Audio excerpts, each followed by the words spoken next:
बिहार के बेतिया से एक अजीबोगरीब दास्ता जो है वो सामने आता है, जहां पे पिता अपने बेटी को 50,000 में एक बुजुर्ग को बेच देता है उससे शादी करने के लिए। बेटी को जब ये खबर पता चलता है तो तुरंत अपने प्रेमी के पास पहुंच जाती है और प्रेमी वहीं के ब्रह्म स्थान पे उससे शादी रचा लेता है। उसके घर वाले उसके साथ उतर आते हैं। कौन सा ये कहानी है, किस तरीके का ये कहानी है, क्या गुजरता है उस बेटी के ऊपर, इस पूरी कहानी से मैं आपको रूबरू कराऊंगा। लेकिन उससे पहले मेरा परिचय जान लीजिए। मैं हूं रजत और आप देख रहे हैं जनता जंक्शन। बिहार में आपने सुना होगा कई बार कि जहां पे बेटी बिचवा जैसे शब्दों का प्रयोग किया जाता था, जहां पे इस तरीके का काम होता था कि अपने बेटी को किसी गरजू या बुजुर्ग इंसान के साथ बेच दिया जाता था, उससे उसका जबरदस्ती विवाह करा दिया जाता था और बदले में उससे कुछ यानी लड़का पक्ष से कुछ पैसा ले लिया जाता था। ऐसा ही एक मामला आज की डेट में सामने आया है, जहां पे बेतिया के नरकटियागंज में एक बाप जो होता है अपने बेटी को उत्तर प्रदेश के एक अधेड़ व्यक्ति से बेच देता है, डील कर देता है और शादी की तिथि जो है वो तय कर देता है। रकम जो होता है वो 50,000 रखा जाता है, 50,000 का रकम रखा जाता है।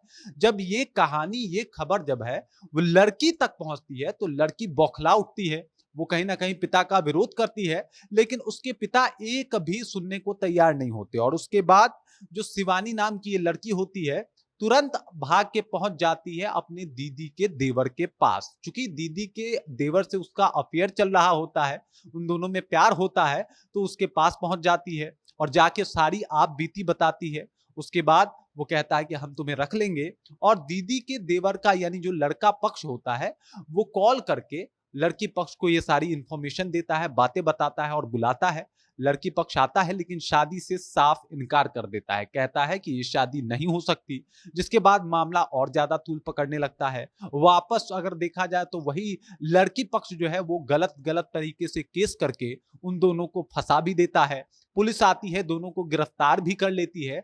लेकिन शिवानी सब कुछ बताती है और कहती है कि उसके साथ क्या कुछ गुजर रहा है। साथ ही साथ दोनों अपना आधार कार्ड लेके पहुंच जाते हैं कि हम दोनों बालिग हो चुके हैं तो अपने से शादी कर सकते हैं।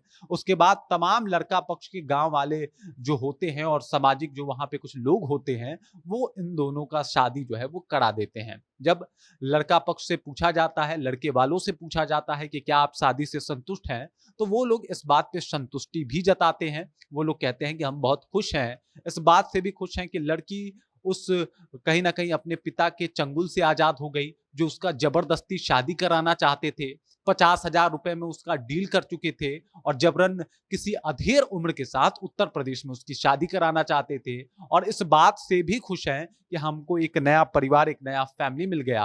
हालांकि विशाल भी इस बात से बहुत खुश है। विशाल भी कह रहा था कि हाँ भाई, हम दोनों बहुत दिनों से प्यार कर रहे हैं, हम दोनों बहुत दिनों से एक तरीके से देखा जाए तो हम एक साथ हैं, बातचीत करते हैं, हम दोनों में लव अफेयर चलता है, इस वजह से हम लोग शादी कर रहे हैं। अब भाई पुलिस को भी इस बात पे कोई नाराजगी नहीं होती। पुलिस भी इस बात का और इस शादी का चश्मदीद गवाह बन जाता है।